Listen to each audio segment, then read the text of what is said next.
Welcome dear rockers. कैसे हैं दोस्तों आप सभी। स्वागत आप सभी का 2015 में रिलीज हुई इस रोंगटे खड़े कर देने वाली साइकोलॉजिकल सस्पेंस थ्रिलर मूवी में, जो कि सत्य घटना पर आधारित है। तो कहानी का नाम ये रहा आपके सामने। कहानी की शुरुआत में कपल को दिखाते हैं। इनकी अभी शादी नहीं हुई है, वो लिव इन रिलेशनशिप में है। आदमी का नाम है एवन और औरत का जेसिका। दोनों किसी कॉन्सर्ट से लौटकर घर आ रहे होते हैं तो देखते हैं कि दरवाजा थोड़ा खुला हुआ है और घर में चोरी हुई है। इतना ही नहीं, चोर अभी गया नहीं है, बल्कि उनको गन दिखाकर उन्हें पूरी तरह से लूट लेता है। यहाँ तक कि उनको धमकाकर वो जेसिका का एंगेजमेंट रिंग भी चुरा लेता है। इस बात से जेसिका और एवन दोनों परेशान। पुलिस डिपार्टमेंट में एवन का एक दोस्त है दोस्तों, उसका नाम है टाइलर। एवन उसे बुला लेता है। वो आकर इनसे पूछताछ करता है कि क्या क्या हुआ, कैसे हुआ। कहता है कि ठीक है, हम जल्दी चोर को पकड़ लेंगे। लेकिन दोनों ही सेंटिमेंटली गलत फील करते हैं कि कोई एंगेजमेंट चुरा ले गया यार, ये तो बुरा है। और अब जेसिका को भी ये जगह सेफ नहीं लगती, इसीलिए दोनों कहीं और शिफ्ट होने का फैसला कर लेते हैं। दोनों मिलकर लेते हैं लोन और एक बड़ा सा घर ले लेते हैं, जो कि एवन के ऑफिस के बहुत ही पास में है।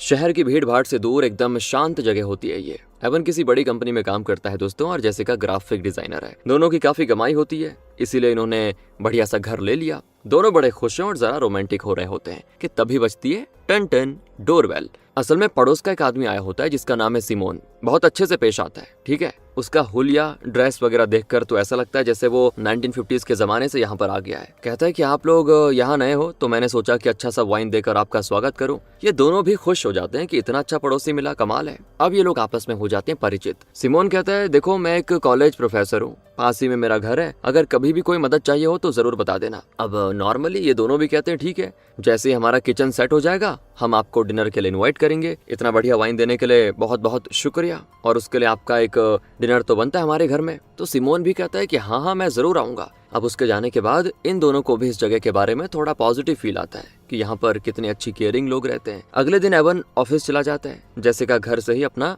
ग्राफिक डिजाइनिंग का काम करती है। इस जॉब के अलावा बता दूं आपको, जेसिका की एक हॉबी भी है। वो क्राइम इन्वेस्टिगेशन ग्रुप का हिस्सा है, जो कि पुलिस के अनसॉल्व्ड केसेस को सॉल्व करने की कोशिश करते हैं। उस ग्रुप में ऑस्कर नाम का एक आदमी है जो जेसिका को किसी केस के सिलसिले में कॉल करता है। वैसे मैं बता दूं, ये लोग इस काम को हॉबी के तौर पे करते हैं। दोनों फोन पे केस के बारे में बातें कर रहे होते हैं। अब जेसिका को तो पता ही नहीं चलता कब शाम हो गई। एवन काम से घर लौट आता है, और क्योंकि जेसिका केस डिस्कशन में मशरूफ थी तो उसने डिनर नहीं बनाया। एवन कहता है डिनर नहीं बना तो कोई बात नहीं, लेकिन तुमने अपना ग्राफिक डिजाइन पूरा कर लिया है ना। तो जेसिका कहती है नहीं यार, वो मैं ऑस्कर से एक इंटरेस्टिंग केस के बारे में बात कर रही थी, वक्त जल्दी निकल गया, पता ही नहीं चला। इस बात पे एवन थोड़ा गुस्सा हो जाता है कि अगर प्रोजेक्ट पूरा नहीं करोगी तो तुम्हें उसके पैसे नहीं मिलेंगे यार, याद है ना, हम दोनों की कमाई से ही घर का लोन जाएगा। तो जेसिका कहती सॉरी, मैं आइंदा ऐसा नहीं करूंगी, मैं अपना काम करने के बाद ही अपनी हॉबी पे ध्यान दूंगी, ओके। अगले दिन जेसिका अपना काम कर रही होती है, तभी बाहर कार की आवाज उसे परेशान करती है। वो बाहर आती है तो वहाँ पे सिमोन कार में कहीं जा रहा होता है।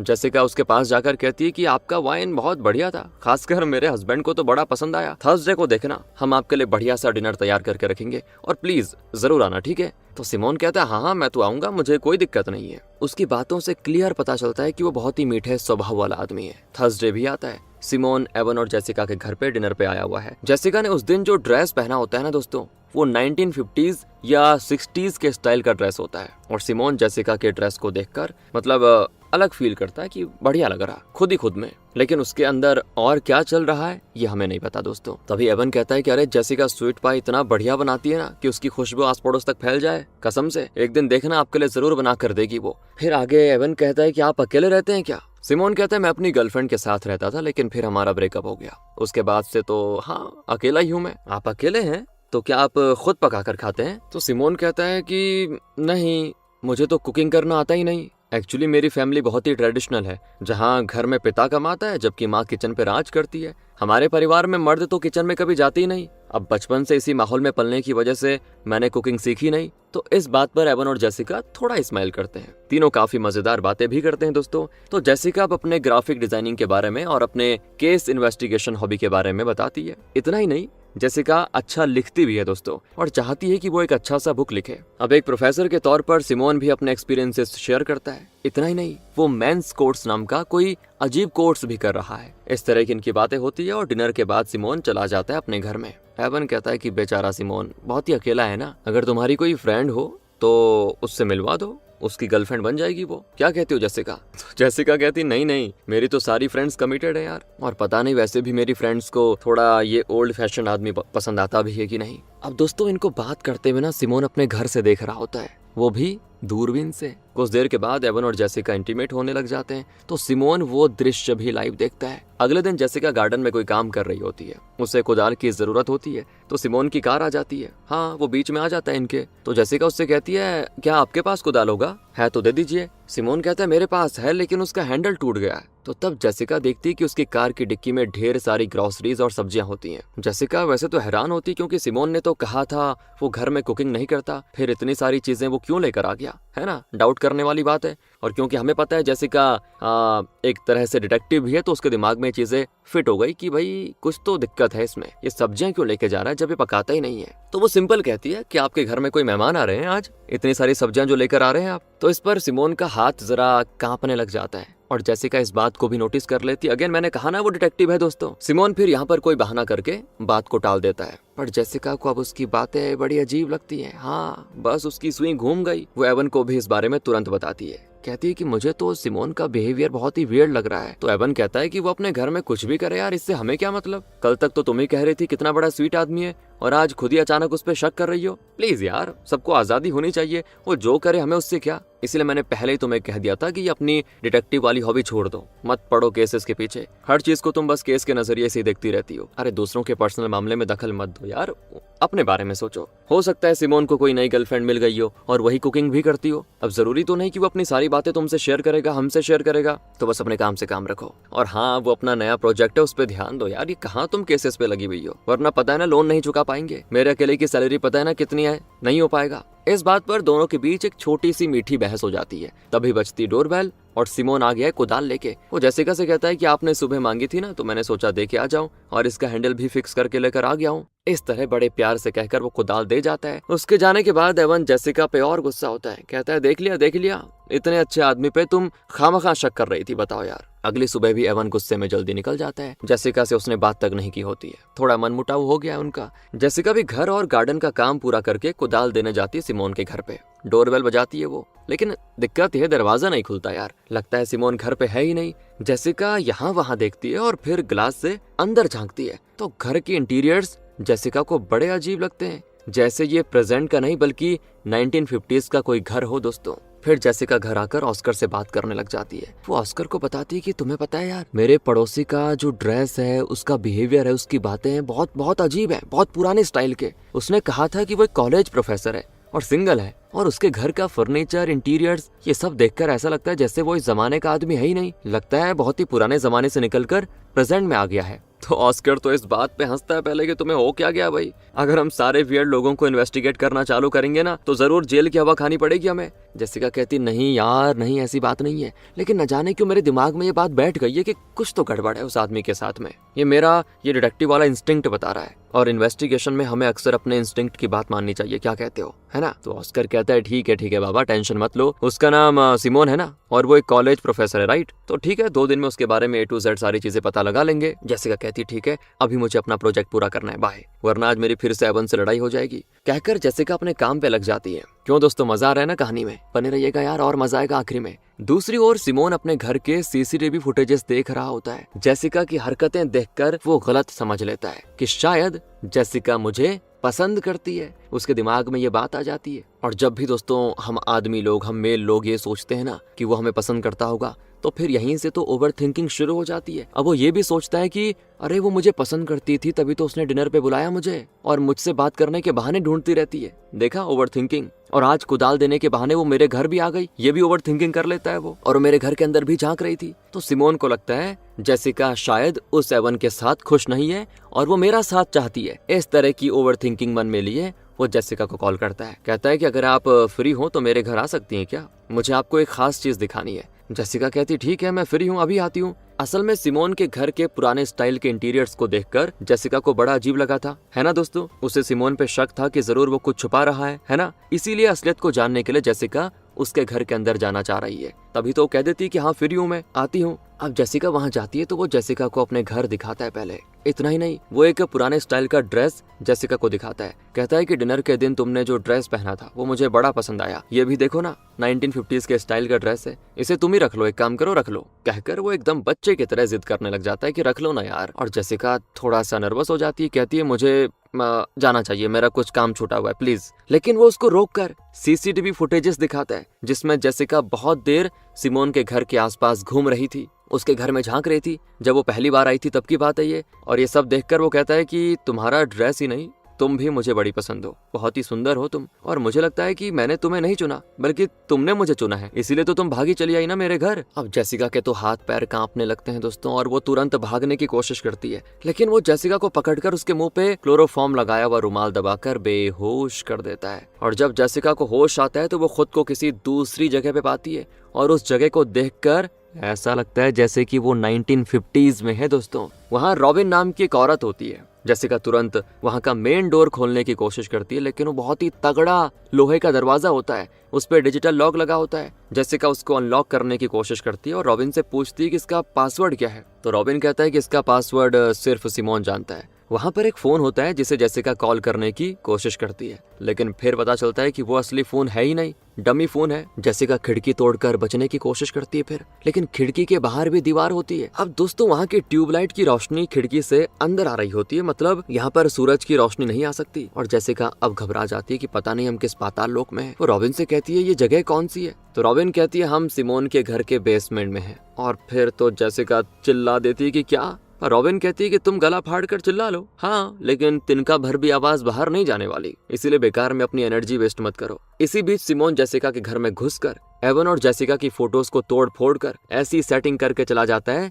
जैसे कि जेसिका और एवन के बीच में बहस हुई हो और जेसिका गुस्से में घर छोड़कर चली गई हो, ऐसी सेटिंग कर देता है वहाँ पे। फिर वो जेसिका की कुछ चीजें भी पैक करके लेके जाता है। इसी बीच एवन आ जाता है। उसकी आवाज सुनकर सिमोन तो तुरंत छुप जाता है, सोचता है कि अगर मुझे देख लेगा वो तो दिक्कत हो जाएगी और मैं तो फिर उसको मार डालूंगा। ये थॉट होते हैं सिमोन के, पर खुशकिस्मती से एवन जेसिका को पुकारते पुकारते ऊपर जाता है और इसी बीच सिमोन घर से बाहर निकल आता है और अपने घर पहुंच जाता है। फिर बेसमेंट का दरवाजा खोलकर वो अंदर आता है तो जेसिका मौका पाकर ऊपर भाग जाती है, लेकिन ऊपर भी यार एक तगड़ा दरवाजा होता है जो पासवर्ड लॉक्ड है। जेसिका चाहे चीखे चिल्लाए उसकी आवाज बाहर नहीं जाने वाली बिल्कुल भी, लगता है साउंड प्रूफ रूम है। इतना ही नहीं दोस्तों, अगर कोई उस घर में घुस भी जाए तो उसे पता भी नहीं चलेगा कि इस घर का एक बेसमेंट भी है। इस तरह से सिमोन ने डिजाइन करके रखा हुआ है पूरा घर। सिमोन कहता है कि मैं जानता हूँ तुम यहाँ से निकल जाना चाहती हो, शायद तुमने सोच रखा होगा कि मुझे मारकर तुम बच निकलोगी, यही सबके दिमाग में थॉट आता होगा, लेकिन अगर मैं मर जाऊंगा तो तुम दोनों भी मर जाओगी, क्योंकि यहाँ से बाहर जाने के लिए तुम्हें पासवर्ड चाहिए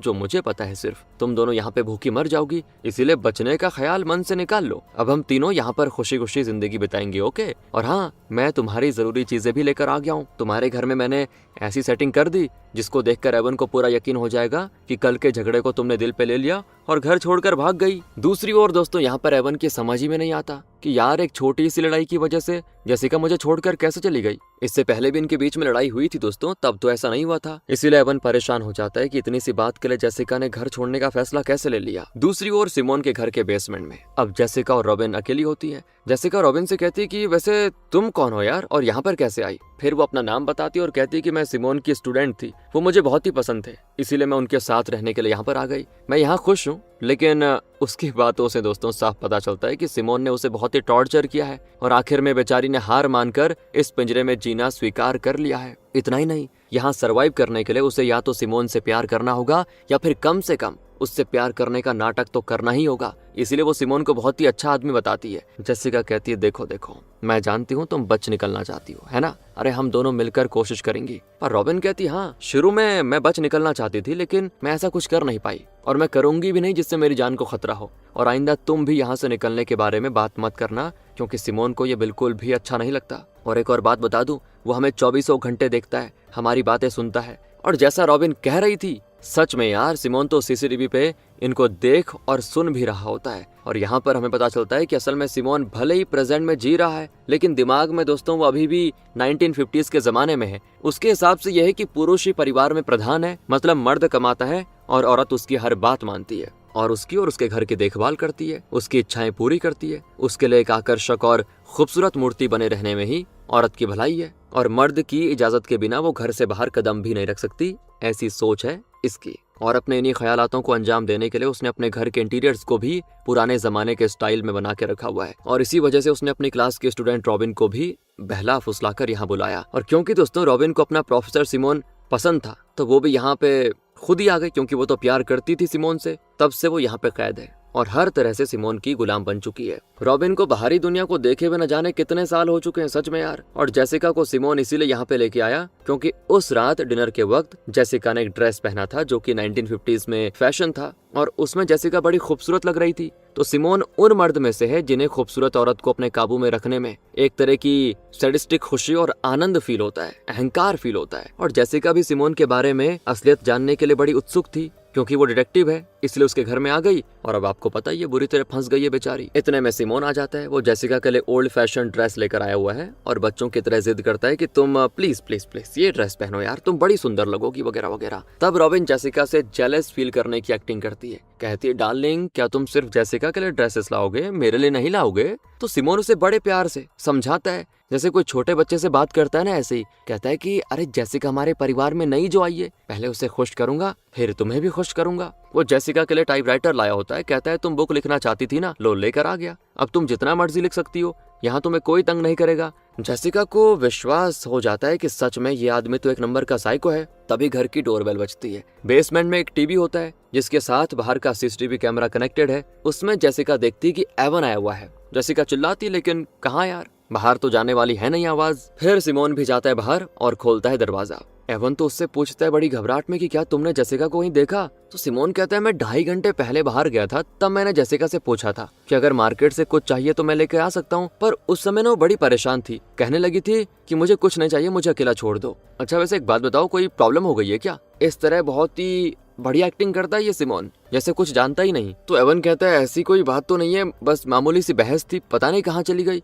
अपनी चीजें लेकर गई है और मुझे लगता है कोई बहुत बड़ी गड़बड़ है। एवन को अपने लिए परेशान देखकर बेसमेंट में जेसिका बड़ी रोने लग जाती कि मैं ही पागल थी जो इस दरिंदे के घर में चली आई, ना मैं एवन से लड़ती और ना यहाँ पे फंसती। तो रॉबिन कहती है उस लाइफ को तुम भूल ही जाओ, सच बता रही हूँ, क्योंकि यहाँ से तुम बाहर जाने के बारे में कभी सोचना भी मत। दूसरी ओर एवन टाइलर के साथ अपनी परेशानी शेयर करता है। टाइलर पूछता है कहीं जेसिका का किसी और के साथ कोई अफेयर तो नहीं था? एवन कहता है क्या यार तुम भी कैसे फालतू के सवाल कर रहे हो, वो मुझसे बहुत प्यार करती थी और कल यार एक छोटा सा झगड़ा हुआ था, मामूली सा झगड़ा था वो, और मुझे तो विश्वास ही नहीं हो रहा कि उस बात के लिए मुझे छोड़कर चली गई वो। तो टाइलर पूछता है क्या तुम जानते हो उसने आखिर में किससे बात करी थी? एवन कहता है उसका एक फ्रेंड है यार, उसका नाम ऑस्कर है, वो अपने केस वगैरह की बातें करते रहते थे और दोनों मिलकर कुछ मिस्टीरियस केसेस सॉल्व करते रहते हैं, पता नहीं क्या वो हॉबी वगैरह है उनकी। तो दोनों जाते हैं ऑस्कर से मिलने। ऑस्कर कहता है हाँ वो मुझे बता रही थी कि पड़ोसी जो उनका है ना, यानी तुम्हारा पड़ोसी जिसका नाम सिमोन है, वो बड़ा अजीब है, और वो ये भी कह रही थी कि मुझे उस सिमोन पे बड़ा शक है कि वो कुछ छुपा रहा है, बस मुझे इतना पता है। खैर आप लोग जेसिका की तलाश में लग जाओ, मैं भी अपनी तरफ से उस सिमोन के बारे में जानने की कोशिश करता हूँ। अब अगले सीन में एवन और टाइलर सिमोन के घर पे जाते हैं और बताते हैं कि जेसिका ने लापता होने से पहले आखिर में अपने दोस्त ऑस्कर से बात करी थी और उसने ऑस्कर से आपके बारे में बोला कि हमारा पड़ोसी है सिमोन नाम का कोई, वो बहुत ही वियर्ड आदमी है, वो अकेले घर में रहता है लेकिन बहुत सारी सब्जी खरीद कर लेकर आया है। तो अब सिमोन कहता है कहीं आप लोग मजाक तो नहीं कर रहे? अरे मैं अपने घर के लिए कुछ भी खरीदूं, इससे आपको क्या मतलब? ये भी कोई शक करने का कारण है क्या? एवन कहता है लेकिन फिर भी आप वजह बता देते तो हमें तसल्ली हो जाती। सिमोन कहता है ठीक है, आप इस कदर मुझ पे शक कर रहे हैं ना, तो बता देता हूँ। वैसे मुझे कहना तो नहीं चाहिए पर फिर भी मजबूरी में कहना पड़ रहा है। इस तरह दोस्तों काफी घुमा फिरा कर कहता है जैसे कि उसे कहने में बड़ा संकोच हो रहा हो। कहता है वो मेरे कॉलेज में मास्टर्स डिग्री करने वाली एक लड़की के साथ मैं रिलेशनशिप में हूँ, वो कभी कभी यहाँ पर आती जाती है और बहुत बढ़िया कुकिंग करती है, बस इसीलिए मैं वो सब खरीद कर लेकर आया था। अब अगर ये बात किसी को पता चल गई तो मेरी इमेज खराब हो जाएगी कि प्रोफेसर होकर ये आदमी अपने स्टूडेंट के साथ इस तरह का रिश्ता रखता है। लेकिन क्योंकि आपने जेसिका के लापता होने के केस में मुझ पे शक किया, प्लीज ये बात हमारे बीच रहे तो बढ़िया रहेगा। इतनी बढ़िया एक्टिंग करता है दोस्तों, वो दाद देनी पड़ेगी यार। एवन भी उसकी एक्टिंग को सच मान लेता है, कहता है कि आपके पर्सनल मामले में दखल देने के लिए तहे दिल से सॉरी मांग रहा हूँ, माफ कर दो मुझे। माफी मांगकर एवन और टाइलर चले जाते हैं और इसी बीच बेसमेंट में जेसिका रॉबिन को कन्विंस करने की कोशिश करती है कि हम दोनों को यहाँ से बचने का कोई प्लान बनाना ही चाहिए। लेकिन रॉबिन तो बहुत ज्यादा डरती है, कहती प्लीज प्लीज प्लीज यहाँ से निकलने की तो बात ही मत करो। पर अंदर ही अंदर वो भी तो यहाँ से बच निकलने के लिए तड़प रही है, लेकिन डरती है कि अगर उसने ऐसी कोई भी कोशिश की तो सिमोन उसे मार डालेगा। इतने में आ जाता है सिमोन, उसने इनकी बातें तो नहीं सुनी होती, तो वो जेसिका से कहता है कि इस नोटपैड पे अपना ईमेल एड्रेस और पासवर्ड लिखो। जेसिका इनकार करती है तो वो धमकाता है कि अगर तुमने आईडी पासवर्ड नहीं दिया तो फिर अंजाम बहुत बुरा होगा, और फिर मजबूरन जेसिका को अपना ईमेल आईडी और पासवर्ड देना पड़ जाता है। और उसके ईमेल आईडी से सिमोन एवन को एक मेल भेजता है जिसमें वो लिखता है कि अब मेरी और तुम्हारी नहीं बनेगी कभी भी। मुझे कोई और मिल गया है जो मेरा बहुत ख्याल रखता है, इसलिए मैं तुम्हें छोड़कर चली गई, सिंपल है। और मुझे यहाँ ढूंढने की कोशिश मत करो यार, मैं खुश हूँ। मेल पढ़कर तो एवन टूट जाता है और इस बारे में टायलर को बताता है कि यार उसने तो ऐसा बोल दिया। टायलर पूछता है क्या तुमने उस मेल का रिप्लाई किया? एवन कहता है कि हाँ मैंने किया, लेकिन उसके बाद जेसिका का कोई मेल नहीं आया। अब यहाँ जिस तरह सिमोन ने रॉबिन को टॉर्चर करके अपने काबू में किया था ना, उसी तरह वो जेसिका के साथ भी करता है। उसे ओल्ड फैशन ड्रेस पहनाता है, उसे खाना बनाने के लिए कहता है और फिर परोसने को भी कहता है। मौका पाकर जेसिका एक बड़ा सा पैन उसके सर पे दे मारती है दोस्तों, और वो बेहोश होकर गिर जाता है। उसे चेयर के साथ बांध के जेसिका उसको धमकाती है कि अगर तुमने दरवाजे का पासवर्ड नहीं बताया तो तुम्हें तड़पा तड़पा कर मार डालूंगी। कहता है तुम मुझे मार भी डालोगी ना तो भी मैं पासवर्ड नहीं बताऊंगा, कर लो जो करना है। इसी बीच रॉबिन भी जेसिका से लड़ने लग जाती है कि प्लीज छोड़ दो उसको, मत सताओ उसको। अब वो जानती है कि अगर सिमोन मर गया तो कोई भी बाहर नहीं निकल पाएगा, और तो और अगर इस वक्त वो सिमोन को सपोर्ट नहीं करेगी तो क्या पता जब सिमोन के हाथ खुल जाएंगे तो कहीं वो रॉबिन को भी टॉर्चर ना करे। इसीलिए रॉबिन तो डर जाती है और फिर उसको लड़ना पड़ जाता है जेसिका के साथ। लेकिन इस बीच सिमोन अपने हाथ यार खोल ही देता है और जेसिका को पकड़ लेता है। फिर उससे तो ऐसा मारता है क्या बोले, कहता है कि देखो ये लास्ट वार्निंग है, आइंदा होशियारी दिखाई तो फिर तो जान जाएगी, सिंपल है तुम्हारी। जेसिका चुप हो जाती है। अगले सीन में बेचारी बहुत ज्यादा रोती है। तब रॉबिन कहती है कि तुम्हें क्या लगता है कि मैं यहाँ पर आई हुई पहली लड़की हूँ? अरे मुझसे पहले यहाँ पर कई लड़कियां कैद रह चुकी हैं। जब मैं आई थी ना तो यहाँ मेगन नाम की कोई लड़की थी, वो शुरू से सिमोन को सिर्फ नफरत दिखाती रही। लेकिन सिमोन अगर किसी लड़की को यहाँ लाता है तो उसे सिर्फ और सिर्फ सिमोन से प्यार करने की आजादी है। या तो वो सिमोन से प्यार करे या कम से कम उससे प्यार करने की एक्टिंग करे, वरना उसकी जान ले लेगा ये सिमोन। ऐसा साइको है ये। और इस बात से बेखबर मेगन ने बचने की बार बार कोशिश की तो उस दरिंदे ने मेरे हाथों में चाकू देकर मेगन का कत्ल करने पे मुझे मजबूर कर दिया, और मुझे करना पड़ा, नहीं तो वो मुझे मार डालता। मुझे वो पाप करना पड़ गया, इसलिए यहाँ से निकलने का ख्याल दिमाग से निकाल दो। जीना है तो चुपचाप उसका कहा मानती जाओ। दूसरी ओर जेसिका के जाने से एवन बहुत दुखी होता है और फिर सिमोन तो उससे हमदर्दी जताने की एक्टिंग करते हुए कहता है कि क्या करें यार, अब जाने वाले को कौन रोक सकता है, मेरे घर चलो, एक ड्रिंक हो जाए, कुछ बातें करेंगे, तुम्हारा दिल हल्का हो जाएगा। एवन भी चला जाता है और यहाँ बेसमेंट में टीवी पर जेसिका उसे देख रही होती है। वो चिल्लाती, लेकिन चिल्लाने का कोई फायदा नहीं दोस्तों। इसी बीच एवन कुछ लेने के लिए जाता है तो सिमोन, जो जानता है कि जेसिका टीवी पे पक्का देख रही होगी, वो एक गन निकालकर कैमरा पे इशारा करता है कि अगर तुमने कुछ किया तो तुम्हारे इस प्यारे एवन की जान ले लूंगा। फिर एवन को भेजने के बाद सिमोन जाता है बेसमेंट में और यहाँ वो जेसिका के साथ क्लोज होने की कोशिश करता है। कहता है कि तुमने तो देख ही लिया होगा, मेरे लिए एवन को शूट कर देना कितना आसान काम है। अगर तुम अभी बेडरूम में नहीं आई और मुझे तुमने खुश नहीं किया तो फिर तुम्हारे पति की जान ले लूंगा मैं। जेसिका के पास और कोई रास्ता नहीं होता और वो सिमोन का कहा मान लेती है। इस तरह लगभग 6 हफ्ते बीत जाते हैं। एवन ने जेसिका का अब तक तो इंतजार किया था, लेकिन वो नहीं आई तो एवन को अब यहाँ रहने का मन ही नहीं है। वो घर बेचकर कहीं और चले जाने का फैसला कर लेता है और घर के आगे लगा देता है सोल्ड का बोर्ड। सिमोन एवन से बहुत ही केयरिंग तरीके से बातें करता है, जैसे कि बहुत फील हो रहा है एवन के लिए उसको। कहता है कि यार तुम जैसे अच्छे इंसान के साथ इतना बुरा क्यों करता है भगवान। दूसरी ओर जेसिका ने इस पिंजरे के अंदर सिमोन की गुलामी वाली लाइफ को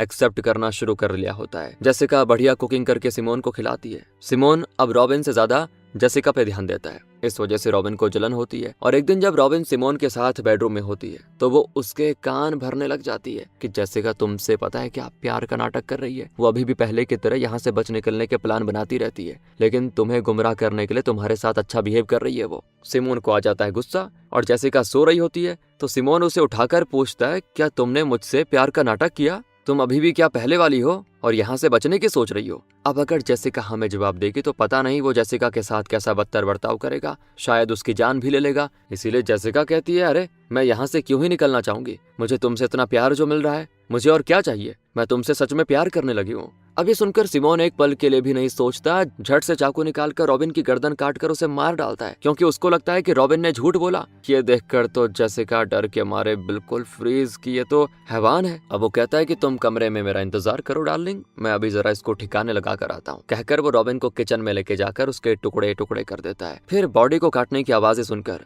जेसिका की तो रूह कांप जाती है। न जाने यार सिमोन ने आज तक कितने कत्ल किए होंगे, कितनी ही लड़कियों को इस तरह काटा होगा। इसी बीच यहाँ ऑस्कर टाइलर को कॉल करके सिमोन के बारे में कुछ डिटेल्स बताता है जो उसने पता लगाई है। तो बात यह है कि सिमोन आज तक जितने भी कॉलेजेस में काम कर चुका है वहां से कम एक लड़की तो गायब हुई है। इतना ही नहीं, उन कॉलेजेस में ये बात भी फैली थी कि सिमोन का उन लड़कियों के साथ रिश्ता था। और जब पुलिस ने पूछताछ करी तो सिमोन के खिलाफ कोई सबूत न मिलने के कारण केस में वो बच गया। आखिर में वो जिस कॉलेज में था ना, वहाँ रॉबिन नाम की लड़की के साथ वो रिलेशनशिप में था। इस वजह से सिमोन को उस कॉलेज से डिसमिस कर दिया गया था। उसके बाद रॉबिन गायब भी हो गई थी और सबूत न होने की वजह से इस बार भी सिमोन पे कोई केस नहीं हुआ। टाइलर को अब यकीन हो जाता है कि जरूर सिमोन ने ही जेसिका को या तो कहीं बंद करके रखा होगा या फिर उसके साथ कुछ बुरा कर दिया है। इस बात को वो एवन से नहीं कहता वैसे, बल्कि अकेला सिमोन के घर चला जाता है। बेसमेंट में सिमोन जेसिका के साथ क्लोज होने की कोशिश कर रहा होता है कि तभी बजती है डोरबेल और सीसीटीवी पे सिमोन देखता है कि टाइलर आया हुआ है। वो जेसिका से कहता है कि मैं जरा अभी आया, तुम चुप रहना। कहकर वो जाता है ऊपर। वाइन रैक के पीछे दोस्तों बेसमेंट का दरवाजा होता है, तो सिमोन उसे खोल कर आता है हॉल में और मेन डोर खोलता है। तो टाइलर कहता है, सॉरी मैंने आपको डिस्टर्ब किया। मैं एक्चुअली जेसिका के बारे में पूछने नहीं आया, बल्कि मुझे एक और बात जाननी है। क्या मैं पहले अंदर आ सकता हूँ? सिमोन कहता है हाँ, और वो टाइलर को अंदर ले लेता है। तो टाइलर हर तरफ नजर डालते हुए पूछता है कि मुझे अभी अभी पता चला है कि आप जिन कॉलेजेस में काम करते थे, हर कॉलेज में एक लड़की लापता हुई है, तो क्या इस बारे में आपको कोई इन्फॉर्मेशन है? तो सिमोन कहता है नहीं, मुझे इस बारे में कोई जानकारी नहीं है, ये महज इत्तेफाक है कि मैं उन कॉलेजेस में काम कर चुका हूँ। तो टाइलर कहता है रॉबिन नाम की एक स्टूडेंट के साथ आपका रिश्ता था, जिस वजह से आपको डिसमिस कर दिया गया था, राइट? उसके बाद से वो लड़की भी गायब है। अब सिमोन को देखिए दोस्तों, बड़े दुख के साथ कहता है कि हाँ मैंने भी सुना था और मुझे भी उसके लिए बहुत बुरा लगा यार। इसके बाद पूरे घर में घूमने के बाद आखिर में टाइलर उस वाइन रैक के पास पहुंचता है जिसके पीछे है बेसमेंट का दरवाजा। पूछता है कि ये रैक तो काफी पुराने स्टाइल का लगता है। तो सिमोन कहता है अरे ये मेरा स्पेशल वाइन कलेक्शन है। लेकिन फिर वो बोलते बोलते ना नर्वस हो जाता है कि कहीं इसको पता ना चल जाए कि यहाँ से दरवाजा है बेसमेंट का। टाइलर कहता है कि आपकी एक और स्टूडेंट थी जिसका नाम था मेगन, वो भी अचानक एक दिन गायब हो गई थी, आपको याद तो होगा? सिमोन कहता है नहीं सर, मुझे तो बिल्कुल याद नहीं है। पर उसको एहसास हो जाता है कि टाइलर मेरे ऊपर शक कर चुका है और वो अचानक ही एक वाइन बोतल उठाकर टाइलर के सर पे मारकर उसका काम तमाम कर देता है। और ये सब चीजें बेसमेंट में सीसीटीवी पर जेसिका देख रही होती है। फिर टाइलर की बॉडी को डिस्पोज करके सिमोन नीचे आता है और उसको ये लग रहा था कि जेसिका डरी भी होगी, लेकिन नहीं, वो बहुत ही शांत होती है और उसे गले लगा लेती है क्योंकि कत्ल करके वो काफी डिस्टर्ब लग रहा था। अब वो सिमोन के साथ बड़े प्यार से बातें करने लगती है, उसे लगभग इमोशनली मैनिपुलेट करती है। कहती है मैं जानती हूँ कि तुम ये सब मेरे लिए कर रहे हो, शुरू में तो मुझे जगह पिंजरे जैसी लगी, लेकिन जब से तुमने मुझे प्यार किया है तो सब बदल गया है। अब मैं तुम्हें छोड़कर कभी नहीं जाऊंगी। और सिमोन को तो जो खुशी होती क्या बोलो यार, लेकिन उसको शक भी होता है कि कहीं ये झूठ तो नहीं बोल रही। जेसिका को टेस्ट करने के लिए वो कहता है कि आज मैं तुम्हें बाहर हॉल में लेके जाऊंगा, बहुत दिन बाद तुम्हें बाहरी दुनिया दिखानी है मुझे। 2 महीने बेसमेंट में बंद रहने के बाद तुम्हें थोड़ा अजीब लग रहा होगा ना। फिर वो आते हैं हॉल में। सिमोन जेसिका की परीक्षा लेना चाह रहा है, अगर मौका पाकर वो बचकर भागने की कोशिश करेगी तो सिमोन उसे शूट करने के लिए गन भी पीछे छुपा के रखा हुआ है। लेकिन 2 महीने इस साइको के साथ रहकर जेसिका उसे बखूबी समझ चुकी है। वो जानती है सिमोन की चाल क्या है और वो बचने की कोशिश जरा भी नहीं करती, बल्कि सिमोन के साथ और प्यार से बातें करने लगती है। वो कहता है कि खिड़की से अपने घर को जरा देखो, तो जेसिका भी देखती है। सोल्ड बोर्ड देखकर जेसिका का जी बहुत ही छोटा हो जाता है कि एवन घर बेचकर जा चुका है क्या? और वो सिमोन से पूछती है क्या एवन जा चुका है? सिमोन कहती नहीं, वो कल चला जाएगा। लेकिन तुम्हें उसकी अभी भी फिक्र है क्या? जेसिका कहती नहीं, मुझे उसकी फिक्र क्यों होगी, मुझे तुम जो मिल गए हो। मैं तो ऐसे ही पूछ रही थी, एक्चुअली मैं राइटर बनना चाहती थी, लेकिन एवन ने मुझे जरा भी कभी भी प्रोत्साहित नहीं किया। लेकिन तुमने देखो मेरे लिए नया टाइपराइटर दिया, मुझे बुक लिखने के लिए एनकरेज किया, तुम तो मेरे लिए कत्ल करने को भी तैयार हो गए ना। तुम जैसा मुझे कहाँ मिलेगा लाइफ में, तो फिर मैं एवन की फिक्र क्यों करूंगी? सिमोन को अब जेसिका पर पूरी तरह से विश्वास हो जाता है। वो कहता है थैंक्स जेसिका,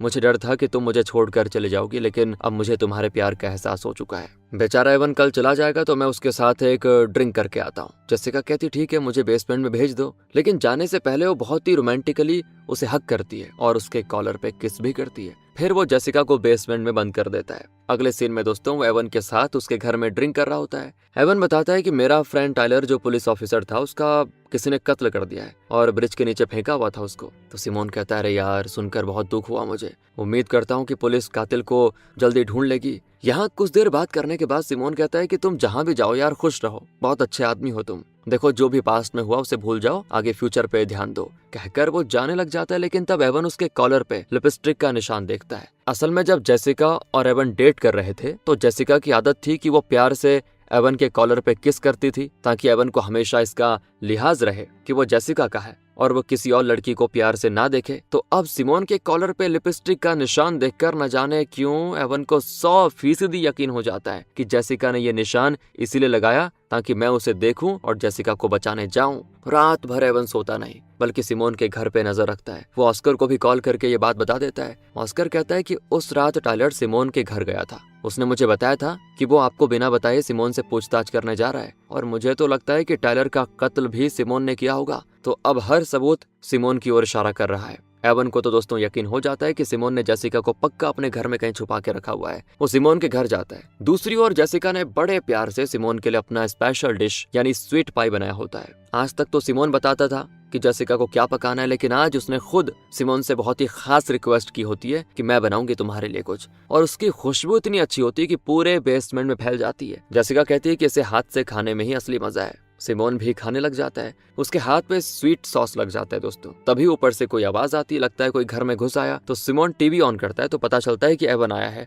वो जेसिका को पुकारते पुकारते हर कमरे को चेक कर रहा होता है क्योंकि जेसिका के स्वीट पाई की खुशबू वहां तक पहुंच चुकी थी और एवन समझ जाता है कि जेसिका यहीं पे है। तो सिमोन को यहाँ बड़ा गुस्सा आता है और वो जेसिका पे चिल्लाता है कि अच्छा तो इसीलिए तुम ये स्वीट पाई बनाने की जिद कर रही थी, तो मैं छोड़ने वाला हूँ नहीं। अब मैं अभी जाकर पहले उस एवन को ठिकाने लगाता हूँ, फिर लौट कर तुम्हारी बारी। कहकर वो उस पासवर्ड लॉक पे कोई नंबर प्रेस करके अनलॉक करता है और बाहर चला जाता है। दरवाजा फिर से लॉक हो जाता है, लेकिन क्योंकि सिमोन के हाथ पे सॉस लगा था तो उसने जिन बटन्स को प्रेस किया था उन पे सॉस लग गया था, लेकिन किस ऑर्डर में उन नंबर्स को प्रेस करना है ये नहीं जानती जेसिका। फिर भी वो हर कॉम्बिनेशन ट्राई करने लग जाती है। ऊपर एवन और सिमोन की होती लड़ाई। सिमोन किसी भारी चीज से एवन के सर पे वार करता है और वो बेचारा गिर जाता है नीचे, लेकिन इससे पहले कि वो एवन को जान से मार देता, जेसिका ने किसी तरह सही पासवर्ड का पता लगाकर दरवाजा फाइनली खोल दिया था और वो बाहर आकर अपने पति को सिमोन से बचा लेती है। लेकिन सिमोन तो जेसिका को मारने लग जाता है। तभी खुशकिस्मती से जेसिका के हाथ एक क्लीनर स्प्रे पड़ जाता है और फिर तो वो ऐसा मारती है ना उसके मुंह पे।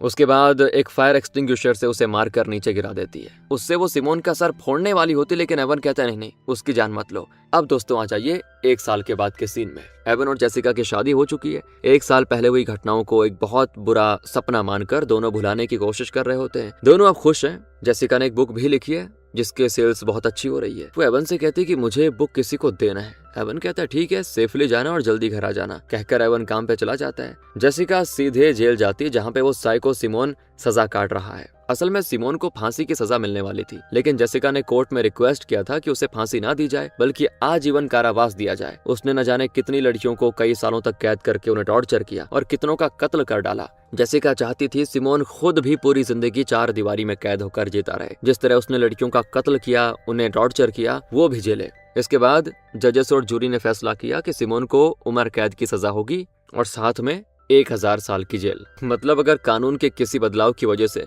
उसकी उम्र कैद कम भी कर दी जाए फिर भी वो जेल से कभी छूट ही नहीं पाएगा और ना ही उसको पेरोल मिले। ऐसी कंडीशन हो जाती है। जेसिका मिलती है सिमोन से, कहती है मैं तुमसे इसीलिए मिलने आई हूँ ताकि तुम्हें बता सकूं कि मैंने एक बुक लिखा है और वो बुक तुम पे आधारित है और ये भी कि इस बुक की सेल्स बहुत बढ़िया जा रही है। कहकर जेसिका उसके पास केप्ट वुमन नाम का बुक रखकर चले जाती है जिसको जेसिका ने लिखा हुआ है और इसी के साथ ये कहानी होती है खत्म। और ये सत्य घटना पर आधारित है। असली साइको का नाम था एरियल कैस्ट्रो, जो कि एक स्कूल बस का ड्राइवर था। 2002 और 2004 के बीच उसने 3 स्कूल बच्चों को अगवा किया, उनको एक जगह बांध के रखा। लगभग 9 साल बाद 2013 में उनमें से एक लड़की बचने में सफल हो गई और उसने फिर पुलिस को खबर करी। इसके कुछ ही घंटों में पुलिस ने बाकी दोनों लड़कियों को रेस्क्यू किया और फिर एरियल को अरेस्ट कर लिया था। उसे भी उम्र कैद के साथ 1000 साल जेल में काटने की सजा सुनाई गई, लेकिन जेल में 1 महीने ही वो जिंदा रहा और फिर उसने खुदकुशी कर ली। ये है दोस्तों असलियत, जहाँ उन 3 लड़कियों को रेस्क्यू कर लिया गया था। लेकिन मूवी में जेसिका बच गई पर रॉबिन और मेगन को सिमोन ने मार डाला। मूवी में थोड़ा सस्पेंस बनाने के लिए करना पड़ता है, लेकिन आपका एंटरटेनमेंट अभी खत्म नहीं हुआ है। अगला सरप्राइज स्क्रीन पे दिख रहा है, आपका इंतजार कर रहा है। क्लिक करिए, मिलते हैं डायरेक्ट वहीं पे। Thanks for watching.